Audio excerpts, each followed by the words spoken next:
Il était presque minuit quand j'ai quitté le bureau. La ville était encore pleine de lumière, mais dans ma tête, tout était déjà fatigué. Je marchais vite vers la gare, mon sac sur l'épaule, en regardant l'heure toutes les 30 secondes. Le dernier train pour mon quartier partait à 23h58. Quand j'ai enfin vu l'entrée du métro, j'ai compris que j'étais en retard. Je me suis mis à courir, sans réfléchir. Les escalators semblaient plus longs que d'habitude. En bas, le quai était presque vide. Au loin, j'ai entendu le bruit des portes qui se ferment, puis le train a commencé à avancer. J'ai levé la main, comme si cela pouvait l'arrêter. Je suis resté immobile quelques secondes, le cœur trop rapide. Une annonce a confirmé ce que je savais déjà. Prochain train demain matin. Autour de moi, une femme âgée rangeait tranquillement ses gants.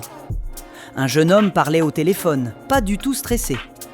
Moi, je me sentais stupide, comme si toute la ville me regardait. Je suis sorti de la gare. L'air était froid et la rue semblait différente, plus silencieuse. J'ai ouvert une application de taxi. Les prix étaient énormes. J'ai hésité, puis j'ai commencé à marcher. Au début, je râlais. Ensuite, je me suis calmé. La ville de nuit avait un autre visage. Des vitrines fermées, des lampadaires doux, des chats près des poubelles. Après 20 minutes, j'ai trouvé un petit café encore ouvert. Le serveur m'a souri et m'a donné un chocolat chaud. Assis près de la fenêtre, j'ai respiré lentement.